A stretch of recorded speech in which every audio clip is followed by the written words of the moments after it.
స్థానిక 55వ డివిజన్ వైఎస్ఆర్సీపీ మాజీ కార్పొరేటర్గా శేరంశెట్టి పూర్ణచంద్రరావు 5 ఏళ్ల పాటు డివిజన్ ప్రజలకు అందించిన సేవలు మరువలేనివని వైఎస్ఆర్ కాంగ్రెస్ పార్టీ షేక్ సలీం అన్నారు.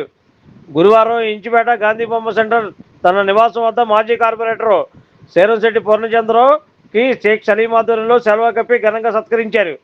ఈ సందర్భంగా ఆయన మాట్లాడుతూ గత 5 ఏళ్లుగా 55వ డివిజన్ ముఖ చిత్రాన్ని మార్చడంలో శేరంశెట్టి పూర్ణచంద్రరావు చేసిన కృషి అమోఘమని, పశ్చిమ నియోజకవర్గ మాజీ మంత్రివర్యులు వెల్లంపల్లి శ్రీనివాసరావు ఆశీస్సులతో నగర మేయర్ రాయన భాగ్యలక్ష్మి సహకారంతో డివిజన్ ఎంతో అభివృద్ధి చేయడం జరిగిందని అన్నారు. గత 5 ఏళ్లు పశ్చిమ నియోజకవర్గం మార్పు వైసీపీతోనే సాధ్యమని గుర్తు చేశారు. శేరంశెట్టి పూర్ణచంద్రరావు మాట్లాడుతూ వైసీపీ కార్పొరేటర్గా కొనసాగడం నా అదృష్టంగా భావిస్తూ మాజీ మంత్రివర్యులు వెల్లంపల్లి శ్రీనివాసరావు అన్నదండలు సహాయ సహకారాలు ఎన్నడూ మరవబోవని, అలాగే 55వ డివిజన్లో అత్యధిక మెజార్టీతో గెలిపించిన ప్రజానికానికి ఈ అవకాశం ఇచ్చిన అధినాయకుడు మాజీ ముఖ్యమంత్రి వర్యులు వైఎస్ జగన్మోహన్ రెడ్డికి, అదే రీతిన 5 ఏళ్ల పాలనలో సహకరించిన ప్రతి ఒక్కరికి పేరు పేరున ధన్యవాదాలు తెలిపారు. ఈ కార్యక్రమంలో వడ్డాది జీవన్ కుమార్, ఎస్సీ సెల్ ఎన్టీఆర్ జిల్లా అధ్యక్షుడు శరత్, మైనార్టీ సెల్ రాష్ట్ర కార్యదర్శి షేక్ బాజీ, రాష్ట్ర మేధావుల ఫోరం ప్రధాన కార్యదర్శి ఏనుగుల Sunil, Abdul Gani, David, Arundhati welfare association Pallibabu, Ansari, Munna, party శ్రేణులు, కార్యకర్తలు శేరంశెట్టి పూర్ణచంద్రరావును సత్కరించిన వారిలో ఉన్నారు. 55వ డివిజన్ కార్పొరేటర్గా 5 సంవత్సరాలు విజయవంతంగా సాగిస్తూ కార్పొరేటర్గా పదవి విరమణ చేసిన సందర్భంగా ఈరోజు శేరంశెట్టి పూర్ణచంద్రరావు గారికి వీడుకల సభ ఏర్పాటు చేయడం అయింది. పూర్ణచంద్రరావు గారు గత 5 సంవత్సరాల నుండి ఎన్నో అభివృద్ధి చేసి డివిజన్ని ఒక మోడల్ డివిజన్గా తీర్చిదిద్దిన ఘనత శేరంశెట్టి పూర్ణచంద్రరావు గారికి దక్కిందని ఈ సందర్భంగా తెలియజేస్తున్నా. గత కార్పొరేటర్ను పోలిస్తే శేరంశెట్టి పూర్ణచంద్రరావు గారు చాలా బాగా అభివృద్ధి చేశారు. ముఖ్యంగా రోడ్లు, డ్రైనేజీ, వాటర్ పైప్ లైను, అలాగే కళ్యాణ మండపాలు, 4 కళ్యాణ మండపాలు కట్టించిన ఘనత శేరంశెట్టి పూర్ణచంద్రరావు గారిది. అలాగే కమ్యూనిటీ హాలు రీసెంట్గా కూడా ఒక వారం రోజుల క్రితం కూడా 62,62,000తో అక్కడ శిలాఫలం కూడా చేశారు. కొంత డబ్బుని కూడా కేటాయించి ఆ పనులు స్వయంగా దగ్గరుండి నడిపిస్తున్నారు. కార్పొరేటర్ పదవి విరమణ జరిగినా అక్కడ మాత్రం అతని దగ్గరుండి అది పూర్తి చేస్తారు. అలాగే గతంలో ఇండిపెండెంట్గా గెలిచిన ఘనత కూడా శేరంశెట్టి పూర్ణచంద్రరావు గారికి దక్కింది. గతంలో కళ్యాణ మండపాలు కట్టించి, అలాగే ఈరోజు ఆ డివిజన్ అభివృద్ధి చెందడానికి శేరంశెట్టి పూర్ణచంద్రరావు గారు ఎంతో కష్టపడ్డారు. అసలు ఒక కసితో అతను ఇప్పటి నుండి కాదు, అతను నా దరిదాపులు నాకు ఒక 35-40 సంవత్సరాలు బాగా పరిచయాలు. అతనిలో ఒక కసి, ఒక నాయకత్వ లక్షణాలు, ఏదేదో చేద్దాం, ఈ డివిజన్ని అభివృద్ధి చేద్దాం తపన, ఆ తపనతోనే, ఆ కసితోనే ఈ డివిజన్ 55వ డివిజన్ అభివృద్ధి చేశారు. అలాగే ఏ డివిజన్లో కూడా రాని ఎక్కువ నిధుల్ని తీసుకొచ్చిన వెల్లంపల్లి శ్రీనివాసరావు గారిని, అలాగే మేయర్ భాగ్యలక్ష్మి గారిని దగ్గరుండి ఈ డివిజన్ అభివృద్ధి చెందాలి, ఆ డివిజన్లో అభివృద్ధి పనులు సాగించాలి అని గట్టిగా పట్టుకొని ఈ డివిజన్ ఎక్కువ నిధుల్ని తీసుకొచ్చిన ఘనత శేరంశెట్టి పూర్ణచంద్రరావు గారికి. రాబోయే కాలంలో శేరంశెట్టి పూర్ణచంద్రరావు గారు ఇంకా మంచి పదవులు అవరోధించాలని, నాకు తెలిసినంత వరకు రాబోయే కాలంలో మళ్ళా కార్పొరేటరే రాబోయే కాలంలో కూడా అతని దగ్గరుండి ఆ పనులు చేపిస్తారు. ఇంకా మంచి పదవులు రావాలని ఆ భగవంతుడిని అల్లాని ప్రార్థిస్తున్నా. మీడియా మిత్రులందరికీ నమస్కారం అండి. నా పేరు షేక్ బాజీ బాబా అంటారు. రాష్ట్ర కార్యదర్శి మైనారిటీ డిపార్ట్మెంటు, స్థానిక 55వ డివిజన్లో నివాసం నాది. ఈరోజు మా పూర్ణచంద్రరావు గారికి 5 సంవత్సరాలు కార్పొరేటర్గా దిగ్విజయంగా అతని పదవికి వెన్ను తీసుకొచ్చిన నాయకుడు మా పూర్ణచంద్రరావు. మా వెల్లంపల్లి గారి ఆదేశాల మేరకు ప్రతి పనికి నిత్యం ప్రజల్లో ఉంటూ ప్రజాసేవ చేసుకుంటూ వైఎస్ఆర్ కాంగ్రెస్ పార్టీని ముందుకు తీసుకెళ్లిన నాయకుడు మా పూర్ణచంద్రరావు గారు. రాబో కాలంలో జగన్మోహన్ రెడ్డిగా ముఖ్యమంత్రిగా చేసుకుంటూ వెల్లంపల్లి శ్రీనివాసరావు గారికి మళ్ళా ఎమ్మెల్యేగా మంత్రిగా మేము చేసుకుంటాం. మా పూర్ణచంద్రరావు కూడా రాబో కాలంలో రాష్ట్ర పదవి వరించాలని మనసారా కోరుకుంటూ ఈ డివిజన్ ప్రజలందరి సమక్షంలో ఇంకొకసారి మా పూర్ణచంద్రరావుకి ధన్యవాదాలు తెలుసుకుంటున్నాం.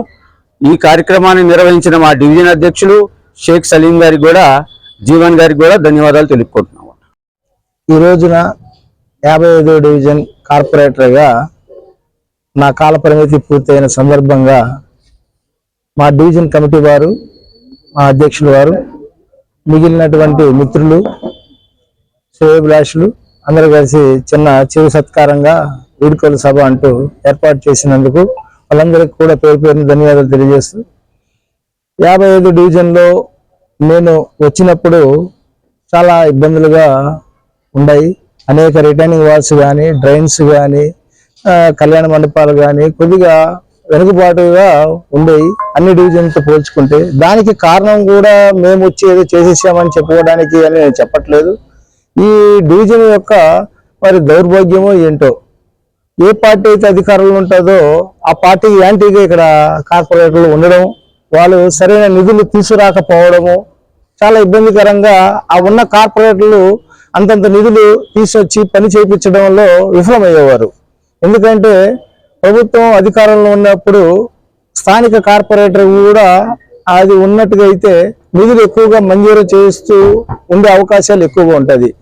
ఎందుకంటే ఆ ప్రభుత్వం యొక్క మేయర్ గారిని కానీ, లేకపోతే ఆ ప్రభుత్వంలో ఉన్న ఎమ్మెల్యేని కానీ ఇక్కడ ఎప్పుడు ఏ కార్పొరేటర్ నాకు తెలిసి ఇంతకాలం ఏ కార్పొరేటర్ గెలిచినా కానీ ప్రభుత్వానికి యాంటీగా ఉండేవాళ్ళే ఈ ప్రాంతంలో గెలవడము, వాళ్ళు సరిగ్గా పని చేయకపోవడము, నేను కరెక్ట్గా ప్రభుత్వం ఉన్న టైంలో రావడము, వాళ్ళు చేయని పనులన్నీ మా భూదాల మీద పడ్డము.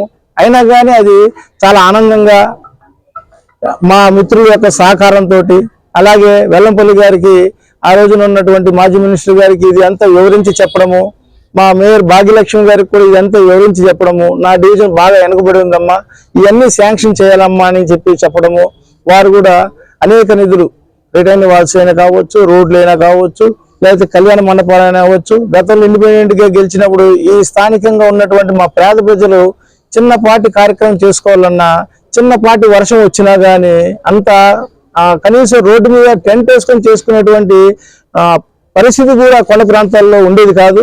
ఇవన్నీ మనం దృష్టిలో పెట్టుకొని మనకి మెయిన్ కళ్యాణ మండప కమ్యూనిటీ హాల్స్ ప్రతి ప్రాంతంలో ఏర్పాటు చేస్తే తక్కువ ఖర్చుతోటి వాళ్ళు చేసుకునేటువంటి అవకాశం. ఇప్పుడు బయట వెళ్ళి కమ్యూనిటీ హాల్ చేసుకోవాలంటే 20-30 వేల రూపాయలు ఖర్చు పెట్టాలి.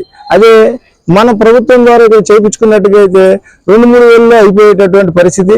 ఆ ఒక్క ఉద్దేశంతో ప్రభుత్వం దృష్టికి తీసుకెళ్ళి ఈ రోజు గతంలో 2 కమ్యూనిటీ హాల్లు నిర్మించాము. ఈ రోజు కూడా ఒక 2 కమ్యూనిటీ హాల్ కూడా ఈ 5 సంవత్సరాల కాలంలోని 2 కమ్యూనిటీ హాల్ కూడా, ఒకటేమో కంప్లీట్ అయిపోయి వెల్లంపల్లి ఫౌండేషన్ గా ఈ రోజున అందరూ చక్కటి కార్యక్రమాలు చాలా నామినల్ ఖర్చుతోటి పేద ప్రజలకు అందించగలిగినటువంటి భాగ్యం నాకు దొరికిందని చెప్పేసి నేను చాలా ఆనందపడుతున్నా. అదే రకంగా ఈ కొండ మీద మొన్న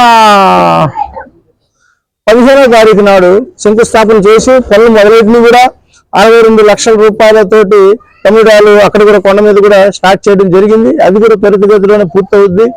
ఏదైనా కానీ పేద ప్రజలకి మంచి సౌకర్యాన్ని కల్పించడంలో నా కృషి కూడా ఉంది అన్న ఉద్దేశంతో నేను చాలా ఆనందంగా ఈరోజు పదవి విరమణ అయినా కానీ చాలా ఆనందంగా చాలా పనులు చేశామన్న ఒక మనశ్శాంతితోటి ఈ రోజున మేము ఉన్నాము. రాబోయే కాలంలో కూడా అందరికి కూడా అందుబాటులో ఉండి మాది పదవి విరమణ అయినా కానీ ఈరోజు మాజీ అయినా కానీ ప్రజలకు ఎప్పుడు కూడా అండగా ఉంటాము. ఈరోజు మా జగన్ గారు అంటున్నారు, ఎప్పుడైనా కానీ మనకు పదవి ఉందా లేదా అని కాదు, ప్రజలకి అందుబాటులో ఉన్నామా లేదా అన్నదే చూడండి. మీరు ప్రజల మధ్యలోకి వెళ్ళండి, ప్రజల సమస్యలు తెలుసుకోండి, ప్రభుత్వం దృష్టి తీసుకెళ్ళండి, చేయకపోతే పోరాటాలైనా చేయండి అని చెప్పేసి చక్కగా మాకు ఒక దిశానిర్దేశంగా చేసినటువంటి మా జగన్మోహన్ రెడ్డి గారు ఉన్నారు. అదే రకంగా వెల్లంపల్లి శ్రీనివాసరావు గారు కూడా మాకు వెన్నంట ఉంటూ అన్ని కార్యక్రమాలకు కూడా ఈరోజు తీసుకెళ్తాం. గతంలో చూసాము అనేక పథకాలు పేద ప్రజలకి. మా 55 డివిజన్లో నేను చాలా కాళ్ళు ఎగరేసుకొని మాట్లాడడానికి కూడా ఒక గర్వంగా ఫీల్ అవడానికి కూడా కారణం ఏంటంటే గత ప్రభుత్వంలో వైఎస్ఆర్ పార్టీ ప్రభుత్వం ఉన్నప్పుడు జగన్ గారు ఉన్నప్పుడు సీఎంగా అనేక పథకాలు మా చేతులపై నుంచి అనేక మంది పేద ప్రజలకి పెన్షన్లు కావచ్చు, అమ్మఒడి కావచ్చు, లేకపోతే మన నాడు నేడు కార్యక్రమాలు కావచ్చు, ఇవన్నీ కూడా చాలా వరకు మా చేతుల మీద జరుగుతుంది అన్నటువంటి ఆనందంతో మేము చాలా గర్వంగా ఫీల్ అయ్యి కాళ్ళ ఎత్తుకున్నట్టుగా జగన్ గారు ఒక మాట అంటారు, మీరందరూ కూడా కాళ్ళ ఎత్తుకున్నట్టు చేస్తానే అని అన్నారు. ఈరోజు కాళ్ళ ఎత్తుకున్నట్టుగా ఈ 5 సంవత్సరాల్లో మీరు ఏం చేశారు అని చెప్తే మేము ఫలాన్ని చేశామని చూపించేటువంటి ధైర్యం ఒక్క వైఎస్ఆర్ కాంగ్రెస్ పార్టీ నాయకులకే ఉందని చెప్పేసి ఈ సభాముఖంగా తెలియజేస్తున్నాను. ఈ రోజు నేను ఒక్కటి మట్టుకు సూటిగా ఒకటి అడుగుతున్నాను.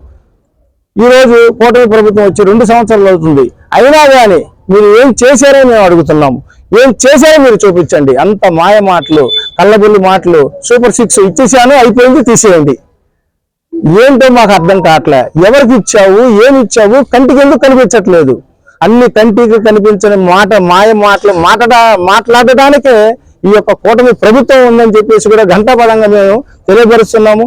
ఈ రోజు ఎలక్షన్ పెట్టినా కానీ చిట్టుగా ప్రజలు బుద్ధి గుణపాఠం చెప్తారు ఈ కూటమి ప్రభుత్వాన్ని అని కూడా అందరికీ తెలియపరుస్తున్నాము. రాబోయే రోజుల్లో 100% పైన జగన్మోహన్ రెడ్డి గారు రావడం ఖాయం. పేద ప్రజలకి వాళ్ళ మనసుల్లో ఉన్నటువంటి పథకాలు కానీ మంచి పరిపాలన కానీ ఇవ్వడం ఖాయం. అదే రకంగా వెల్లంపల్లి శ్రీనివాసరావు గారు కూడా ఈ ఏరియాలోని 100% ఎమ్మెల్యే అవుతారు, మినిస్టర్ అవుతారు. వారు ఇక్కడ మిగిలిపోయినటువంటి అన్ని పనులు కూడా పూర్తి చేస్తారని చెప్పేసి కూడా నేను తెలియపరుచుకుంటూ ఈ యొక్క అవకాశం ఇచ్చినటువంటి అందరికీ కూడా ధన్యవాదాలు తెలియజేస్తాను. Like, subscribe and press the bell icon for new updates.